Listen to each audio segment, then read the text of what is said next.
Well, good morning, everyone. Good to see everyone.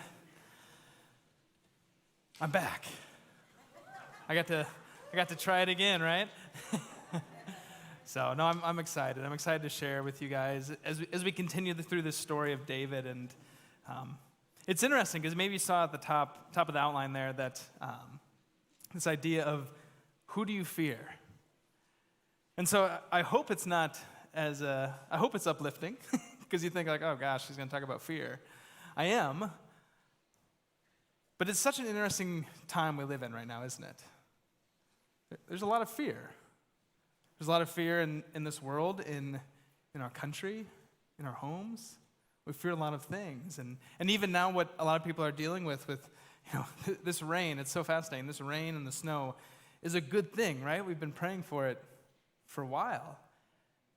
And now it's creating fear in the sense that people are getting flooded out. I work with some dairies, and some of the dairies have had to literally evacuate all the cows off the dairy because it goes underwater.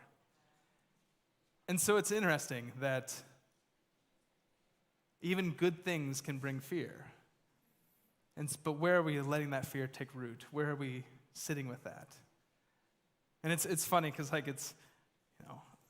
I come to share this message, but this one was just as much for me, and I actually brought to me to tears last night, this idea of fear and how I look. Thank you, sir. And so we're going to examine that. And hopefully as we land the plane that we'll understand what good fear looks like. And I will make that argument that we are to fear, but how does that actually look? And so we're talking about the story of David. And Pastor Jared has done a wonderful job the last 2 weeks showing who David is. He was anointed king. He was the one that was to become the new king of Israel. And then last week talking about his gifts. Like God had given him these gifts to do great things for him, for God, for his glory. But there's a second coin to this. Because who is the current king? It's Saul. Saul's the current king. So how does he fit into this picture? How does he fit into this story of David? And so if you guys read ahead, you would have seen the next chapter was David and Goliath. I'm going to skip that, even though, that'd be a wonderful thing for fear, right? David and Goliath. Ooh, but I'll let Jared tackle that giant. I'm actually going to go to the next chapter and right? Got it. Yes, slip that in there. It was good. Dad joke. I got 3 girls, so I got to have dad jokes. And I'm going to talk about David marrying Michal. And we see this intersection of David and Saul's life, kind of the start, and really what it would look like going forward. But even there, how did we get to this point? How did we get a king in Israel? And we have to go all the way back to the Exodus. To Exodus where the Jews, the Israelites were in captivity in Egypt. God sends Moses as their leader. He lifts them up out of slavery, brings them into the wilderness. There we see this transition of leadership to Joshua, who takes them into the promised land. And then when Joshua goes away, there's a series of judges. If you ever read the book of Judges, it is fun, it is crazy, it's wild, it's good. But we see just this turbulent period of people doing what was right in their own eyes because there was no king in the land. But I think it's important to recognize who was always meant to be king. God. God was always supposed to be the king over them, and that's what he wanted, that's what he desired. Yes, he appointed leaders at various times to do things, but ultimately he was to be the king. Even though all these people groups around them had kings, they controlled their people through that. But God said, I want to be your king, I will be your king. But we see this leadership role also being part of the priest's duties. The priests were given to the people to be the conduit between God. So Moses was, Joshua was, but then the priests. We see this institution of the priests and what their role was. They were God's representative to the people, people's representative to God. And there's this verse in Deuteronomy 6:4-9, which I think is interesting. It's the Shema, and I'm just going to read it. I just want you to kind of take it in and think about it. And really, I want you to go chew on it because this is something like every Israelite would know and would recite constantly. It goes, Hear, O Israel, the Lord our God, the Lord is one. You shall love the Lord your God with all your heart, with all your soul, and with all your might. And these words that I command you today shall be on your heart. You shall teach them diligently to your children, and shall walk of them when you sit in your house, and when you walk by the way, and when you lie down, and when you rise. You shall bind them as a sign on your hand, and they shall be as frontlets between your eyes. You shall write them on the doorposts of your house and on your gates. Hear, O Israel, the Lord your God, the Lord is one. You shall love him with your whole heart, with your whole soul. But I think what's interesting is they teach them diligently to your children. The people wanted a leader. They wanted the leader to teach them. And the priests were supposed to somewhat do that teaching. But here, I think it's showing it wasn't supposed to be one person's job to teach, one person's job to lead. It was supposed to be everybody, all of us, older teaching the younger. And I think that doesn't end now. But we see this disruption of that didn't happen because I think there was always this focus on, we need the leader. We need the leader to guide us. And so we get to 1 Samuel 8. And this is where Israel demands a king. And 1 Samuel 8, verses 4 through 9 says, Then all the elders of Israel gathered together and came to Samuel at Ramah and said to him, Behold, you are old. That's rough. Sorry, man. And your sons do not walk in your ways. Now appoint for us a king to judge us like all the nations. But the thing displeased Samuel. They called you old. Of course it would displease you.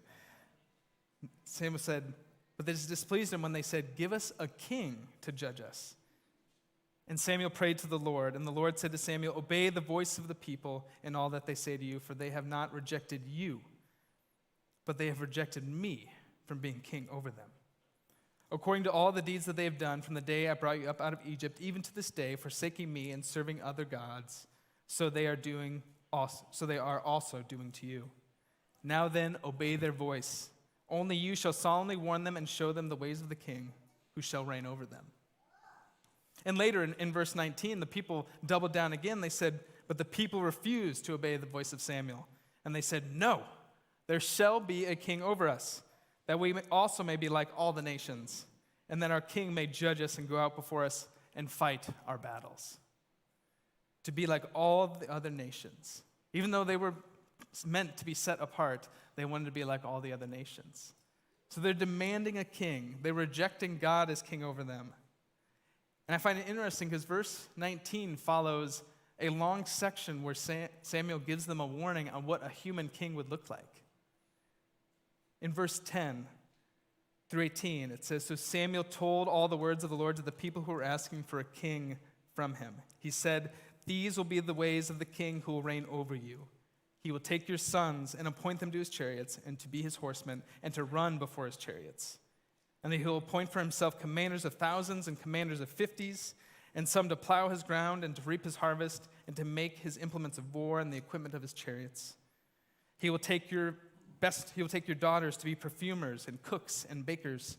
He will take the best of your fields and vineyards and olive orchards and give them to his servants. He will take the tenth of your grain and of your vineyards and give it to his officers and to his servants. He will take your male servants and female servants and the best of your young men and your donkeys and put them to his work. He will take the tenth of your flocks, and you shall be his slaves.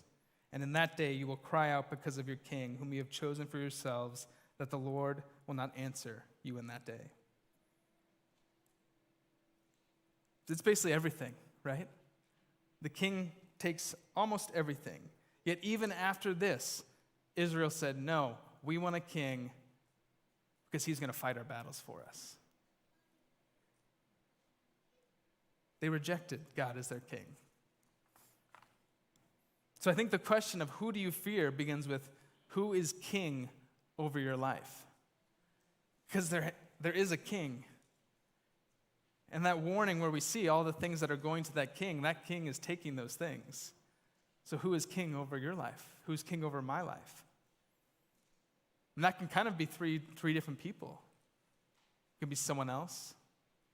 It can be God. It can even be myself. I can choose to be king over my life, to control all I have. When we say God is king over our life, do we only look at the parts where he's fighting our battles? Do we forget all these things that are meant to be due to him? Because he does fight our battles, and we do believe that. But there's so much more to being king and what that looks like. I think it's so fascinating and important that Israel has forgotten that warning and said, no, we reject him. We want a king for ourselves. So we get Saul. The people demanded it, and God grants it and gives us Saul. 1 Samuel 9, 1 through 2, we see this introduction of who Saul is. And there was a man of Benjamin. Ooh, he's going to be a good man right there. Whose name was Kish, the son of Abiel, son of Zeror, son of Bacharath, son of Aphiah, a Benjaminite, a man of wealth. Yeah. And he had a son whose name was Saul, a handsome young man. Hey, of course, he's a Benjaminite. There was not a man among the people of Israel more handsome than he. From his shoulders upward, he was taller than any of the other people. Okay, I fail on that last one, but I think it's interesting to see. I remember talking about David and what he looked like. When Samuel went to Jesse's house and his sons were paraded in front of him, what was Samuel noticing? First one comes by, he says, "This is the king. He looks like a king." And God was like, "No." But we see the difference here where there was a focus on Saul and how he looked. He was handsome. He was wealthy. He was tall, mighty. He looked like a king. And that's interesting because that's a major difference between what we saw in David, who didn't look like a king because that's not what God was after. Later in 1 Samuel 10, 23 through 27, talks a bit more about Saul. It says, "And they ran and took him from there, and when he stood among the people, he was taller than any of the people from his shoulders upward. And Samuel said to all the people, 'Do you see him whom the Lord has chosen? There is none like him among all the people.' And all the people shouted, 'Long live the king.'" He looked like a king. They're like, "Yep, this is the guy." And Saul did well. He actually was a good king. The Spirit of the Lord was with him. He went and fought many battles and won and did great things for the nation of Israel. And so it's exciting because you're thinking like, yes, this is going well. This is doing exactly what we thought. A king that looks like a king, and he's playing the part very well. But then we get to 1 Samuel 13. And Samuel has told Saul they're about to go into a battle with the Philistines, and he told Saul to go to Gilgal, and I'll be there in 7 days, and we'll sacrifice together and then go. Because Samuel, as the prophet, was meant to carry out that sacrifice. But as they were there, as they were waiting, it came to 7 days, and the people started leaving. They've been waiting a week, but nothing's happening, and they started walking away. And Saul, he took the sacrifice, and he offered it. He offered that burnt offering. And verse 11 says, Samuel gets there, sees that Saul has done this, and says, "What have you done?" And Saul said, "When I saw that the people were scattering from me, and that you did not come within the days appointed, and that the Philistines had mustered at Michmash." Michmash, fun word. And then later in 14, Samuel is telling Saul this, "But now your kingdom shall not continue. The Lord has sought out a man after his own heart, and the Lord has commanded him to be prince over his people because you have not kept what the Lord commanded you." Samuel didn't come. The people were scattering. Saul became nervous and decided to do what he needed to do. Johannes Bugenhagen, he has a commentary on this portion. He says, "Thus far we have seen the gifts of God in Saul, because he did great things, he did well, and no one would have any reason to suspect any evil from him. But a person's heart is deep and inscrutable, even to himself. Real and unavoidable afflictions reveal this. Therefore, what follows reveals Saul's hypocrisy and impiety. He looks after himself, not trusting in God and becoming a person of blood against his neighbors. All who do this are hypocrites, imposing human judgments under the form of holiness to suit the occasion. We can see this all the way to Saul's death. He is someone who rules and administers without faith. He has gifts from God, but misuses them. Which is to say, he does not have faith in God and does not fear God." Saul feared man. He feared those around him and what they would think about him. He sees people leaving and he says, "Oh, no, you can't leave. I'll do the sacrifice." He didn't trust. He didn't trust that God was doing something. Even though he'd seen it over again, he would have heard the stories. He feared man and what it looked like. But again, he did well. And that's the thing that confuses me at times, is he had seen all these things. He'd seen God doing well, but still, he didn't fully trust. So what happened? So we understand this a bit about Saul now, and we see that he feared man. What about David? So this is where we enter into a story, the actual verse I want to talk about, after we've gone through all these things. But it's 1 Samuel 18, 17 through 19. And this is David marrying Michal. And Michal is Saul's daughter, the daughter of the king. And so then Saul said to David, "Here is my elder daughter Merab. I will give her to you for a wife. Only be valiant for me and fight the Lord's battles." For Saul thought, "Let not my hand be against him, but let the hand of the Philistines be against him." And David said to Saul, "Who am I, and who are my relatives? My father's clan in Israel, that I should be son-in-law to the king." But at the time when Merab, Saul's daughter, should have been given to David, she was given to Adriel, the Mahathalite, for a wife. Right here, I think we see a major difference between who Saul was and who David was. We see this contrast between Saul's arrogance and David's humility. Because Saul is offering David his daughter. Like, you can become son-in-law to the king. And if anyone should have that right, David, right? He was just anointed king. He was told, "You're going to be the king of Israel." And yet he says, "No, I'm not worthy." And I especially find it fascinating because when you do look at the story of David and Goliath, in 1 Samuel 17, 24 through 27, the Philistines, they're encamped, and Goliath has come forward and challenged one person to come and fight him. And all the people of Israel are terrified. They don't know what to do. They're scared. And so, but in 24 through 27, it says this: "All the men of Israel, when they saw the man, Goliath, they fled from him and were much afraid. And the men of Israel said, 'Have you seen this man who has come up? Surely he has come up to defy Israel. And the king will enrich the man who kills him with great riches and will give him his daughter and make his father's house free in Israel.'" It goes on, David said to the men who stood by him, "What shall be done for the man who kills this Philistine and takes away the reproach from Israel? For who is this uncircumcised Philistine that he should defy the armies of the living God?" And the people answered in the same way, "So shall it be done to the man who kills him." Like here, they are announcing and saying, the person who kills Goliath will receive the king's daughter.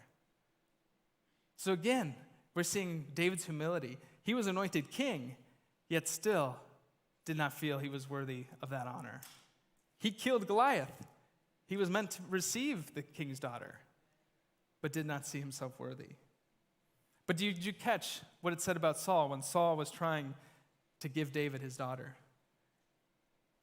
It said that Saul had said, "Here is my elder daughter Merab. I will give her to you for a wife.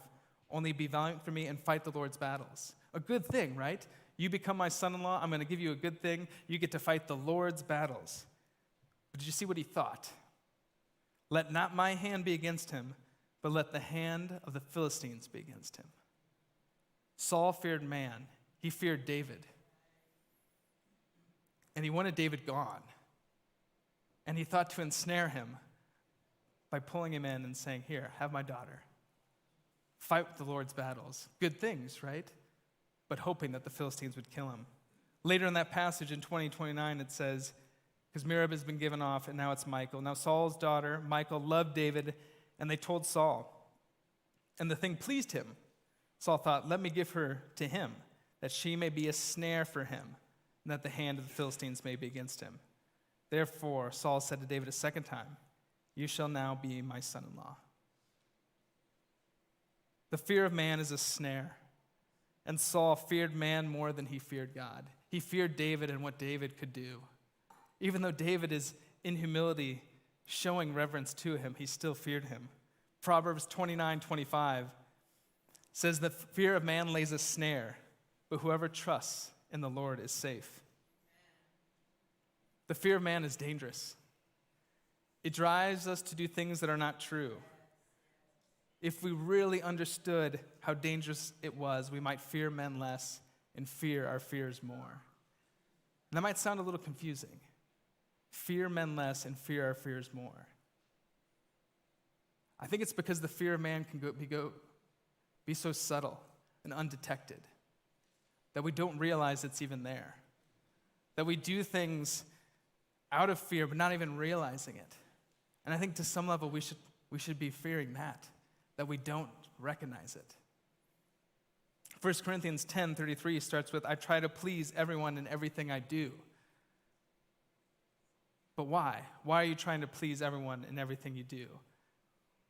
Is it to seek your own glory, or is it, as it continues, not seeking my own advantage, but that of many, that they may be saved? The fear of man is subtle, but it is also desperate. It will pretend to love, but will blind us to love, even the true source of love. And I think there's two ways to look at the fear of man. There's one, and Jesus gives us this warning in John 5:41 through 42 and 44. It says, I do not receive glory from people, but I know that you do not have the love of God within you. How can you believe when we receive glory from one another and do not seek the glory that comes from the only God? This one strikes home for me, this idea of seeking the approval, the glory from others. I'm 100% a people pleaser. I struggle with that, but not in a way that I want to serve others. It's because I want people to like me. And what's fascinating, as I was talking with Pastor Danny about this, even in between, that I'm sharing this message, and this is just as much for me. Because after I did this service last night, I went home and I couldn't sleep because I was stressed about what I was saying. Not that am I sharing God's word correctly. It was more about, did people like it? Did people like me?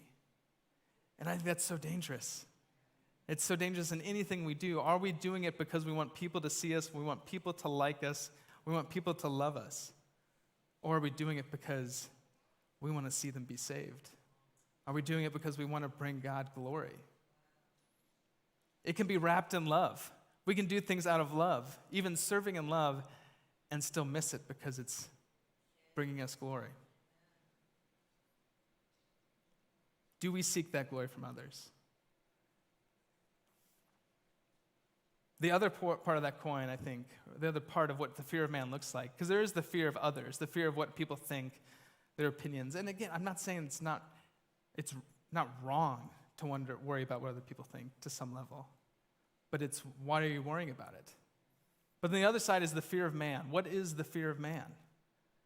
Fear of others, but also I think an inherent fear in all of us. We all have fears about different things, right? We fear losing a job. We fear not having enough. When I was in vet school, our second year, fall semester, it's literally called the weed out semester because there's a series of classes you take that are just incredibly difficult. Pathology, microbiology, parasitology. I don't even know what those words mean anymore because you don't need to use them. But you have to pass them, right? You got to get through them all. And it is just an incredibly hard semester because so many, that is where if someone's going to fail out, usually it's in that semester. And how finals week would work is in vet school, you actually had 2 finals blocks, either an AM final or an afternoon final, Monday through Thursday. And so if you had 4 finals for the week, you would just have 1 a day for 4 days, which was usually the first couple semesters, which was fine. This semester, we had 7. So we had a final in the morning and afternoon, Monday through Wednesday, and a final Thursday morning.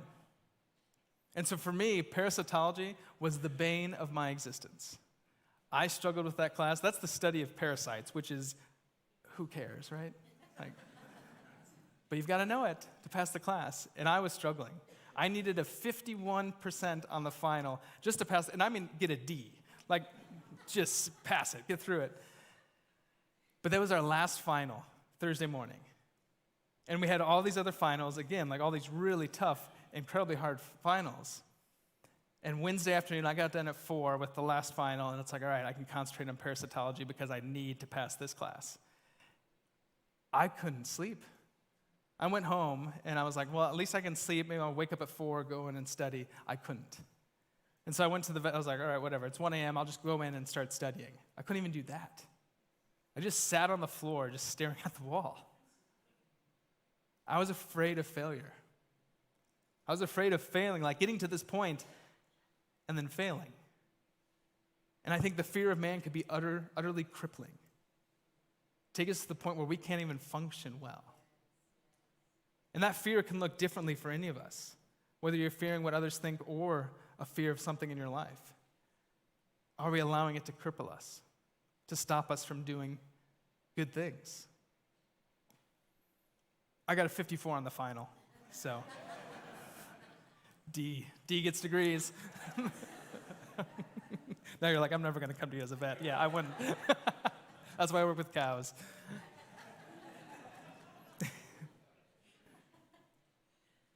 So we see that the fear of man, it can be crippling.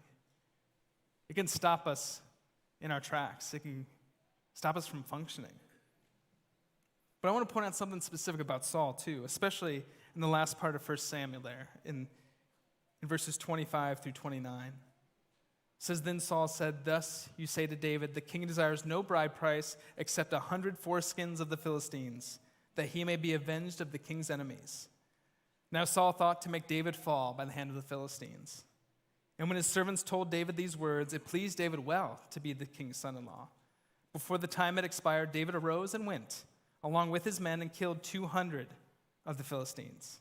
And David brought their foreskins, which were given in full number to the king, that he might become the king's son-in-law. And Saul gave him his daughter Michal for a wife. But when Saul saw and knew that the Lord was with David and that Michal, Saul's daughter, loved him, Saul was even more afraid of David. So Saul was David's enemy continually. So Saul gives him the unaccomplishable task of things from the Philistines, hoping that he does even more. We see that his fear of man wasn't there. But it's so fascinating. We get to it, read at the end there, that verse 29, Saul was even more afraid of David. But Saul would have known. He would have seen David just did a task that shouldn't have happened. He shouldn't have been able to do this. He should have been killed and not returned alive. He had to have assumed then that the Lord was with David. But what? He said he was afraid of him more, and he was David's enemy continually. Saul feared man more than he feared God. But in doing so, he set himself against God. Nothing could be more deranged or dangerous than making war with God. Do we let the fear of man take us to this point where we don't even see God working anymore? And then we wonder, where is God? What is he doing? Or are we sitting there, we're fearing man and sitting in a place where we don't even allow God to work, or we don't even trust him anymore? So we get to the other side of this equation. Saul feared man, but who did David fear? I would say David feared God. And that's a weird thing to say, right? Fear God. We're supposed to go to God, run to him, and have no fear. But God is saying, no, fear me. Because it's echoed over and over and over again in the scriptures. 1 Peter 1, 17 through 19 says, Conduct yourselves with fear throughout the time of exile, knowing that you have ransomed from the futile ways inherited from your forefathers, not with perishable things such as silver or gold, but with the precious blood of Christ, like with that of a lamb without blemish or spot. In Isaiah 8, 12 through 14, do not call conspiracy all that this people calls conspiracy, and do not fear what they fear, nor be in dread, but the Lord of hosts, him you shall honor as holy. Let him be your fear, and let him be your dread, and he will become a sanctuary. David's own words echo over and over again in the Psalms. Psalm 34, 8 through 10 says, The angel of the Lord encamps around those who fear him and delivers them. O taste and see that the Lord is good. Blessed is the man who takes refuge in him. O fear the Lord, you his saints. For those who fear him have no lack. The young lions suffer want and hunger, but those who seek the Lord lack no good thing. And in Psalm 112:1, blessed is the man who fears the Lord, who greatly delights in his commandments. It goes on and on. We see many places where this idea of fearing the Lord, but it's still so weird, right? Like, fear God. He's loving, right? He's the loving God. Andrew Willett, he comments on this part of Scripture. He says, how is David said to be a man after God's own heart? Because Saul was a hypocrite. He had not a sound and faithful heart unto God, but all of his obedience was an outward pretense and show. But David's heart and desire was set to please God. However, he failed in some outward acts. David then had a willing and desirous heart to please God, and therefore God accepted his obedience, though imperfect, according to the desire and meaning of his heart. But herein David was a type of Christ, who was indeed absolutely according to God's heart, in whom the Lord is pleased. I think this gets close to the idea of what it looks like to fear God. But I think there's a big difference, I would say, between this and what it looks like to fear God. We don't fear God to please him. We trust him. And what does that look like to get to a place where we're trusting God? Because I think ultimately that does please God, because that's what he wants. He wants you to trust him. And David did that. We see this task that it had nothing where it talked about his having any fear in that. He went out and just did it, and not even just did the 100 Philistines, he doubled it. He did 200. He trusted God. He trusted God who was with him. Do we trust God? Do we trust him to the point where we'll do crazy things? Because this idea of pleasing God, I think, can even be a portion where we enter into this idea of fear of man again. Trying to perform. Because when we try to please, we try to perform, right? We got to do the right things. And I think especially in the church context, we can try to play the part to look like I've got it together. But why are you doing it? To look good? To make people think, oh, he's got it put together? No, God wants us to just trust him.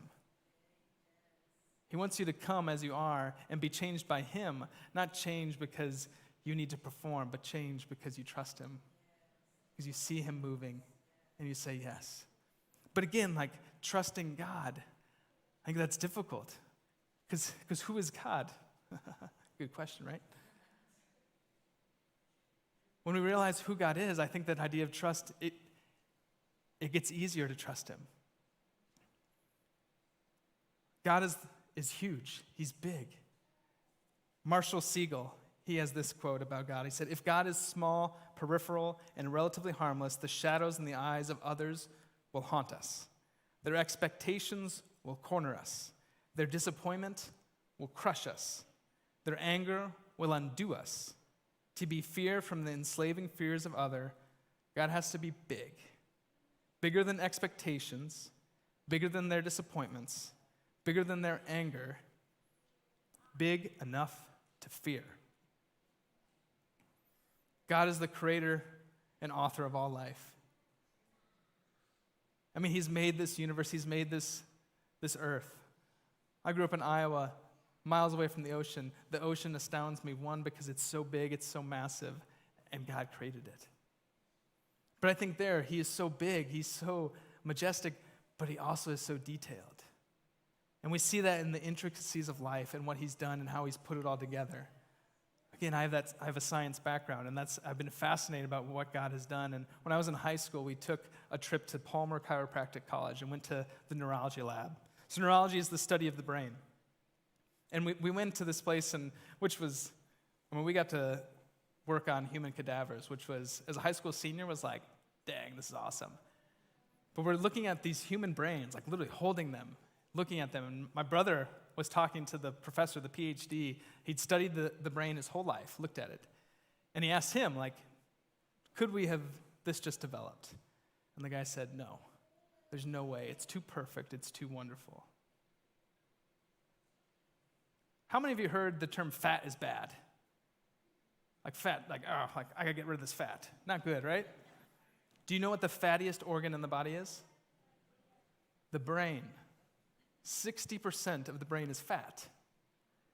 A thing that we deem as bad, deem as worthless. We need to get rid of it. I need to shed the weight. But the brain functions in a way that is just impressive. It controls everything. So when someone calls you a fathead, be like, thanks. I need more fat up there, right? But God has done this. So, that's just one element of this idea of trusting him, the author and creator of life. One, because he's so big, but two, because he knows all these details. He has created them. He's developed them. God is big. He's big enough to fear. In Proverbs 29:25, I'd said that what is the fear of man that lays a snare, but whoever trusts in the Lord is safe. In Proverbs 14:27, it says a similar thing. The fear of the Lord is a fountain of life, that one may turn away from the snares of death. The fear of man brings death, but the fear of God brings life. Our God is a fearsome God, but he is also a loving God. And we don't live in fear because he's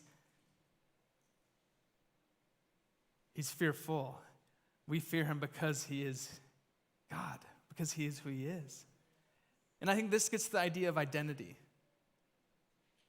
When we see God, when we come here and we just want to know about God, we just hear the elements that can cause us to fear him, but fear him in a negative way. Because I can read all the stories and we see his wrath, his judgment, which is true. It is there. It is what he's about. He will be a just God. And if we're not in him, if we're not a part of him, if we view our identity as only knowing about him, we can miss it. We can only fear him in a way where we never come to him.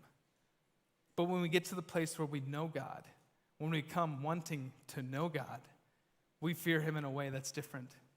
We fear him, but we get to run to him because he's ultimately our sanctuary. He is our safety. His arms are open wide.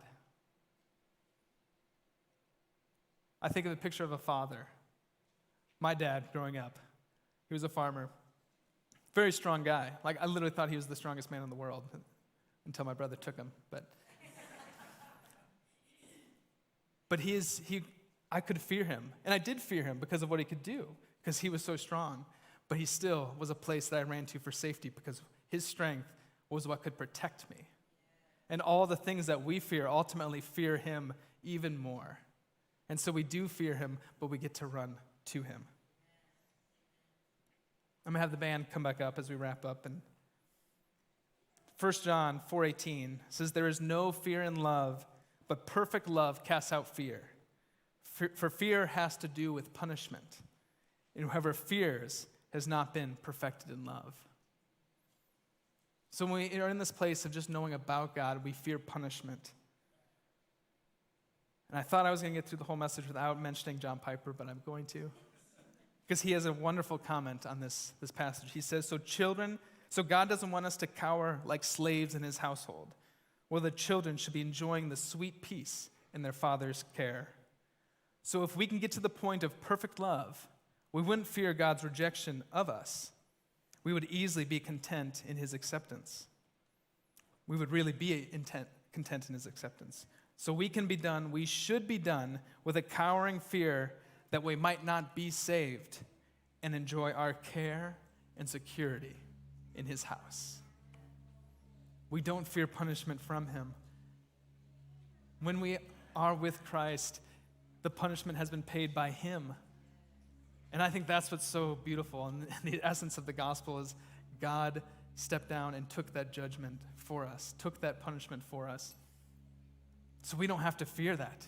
And we shouldn't, even now. We are no longer sinners. He says it. He tells us, you are now the righteousness of Christ. You are the blood-bought, redeemed one. When we live in that place, we fear God and trust him because he has done so much. So in other words, we need to stop performing to earn your salvation. We don't perform to earn the salvation. God has done it. He's done it, and we get to live there. We get to fear him, but we get to run to him. Philippians 2:12. Therefore, my beloved, as you have always obeyed, so now not only as in my presence, but much more in my absence, work out your own salvation with fear and trembling. We have this element where we do fear and tremble before God, but we get to. And he wants us to. He wants us to come to him. We don't fear death because he is our salvation. He has paid that price. We fear him because we don't have to fear the world, and that's good. I think we are made to fear, which might sound kind of wrong, right?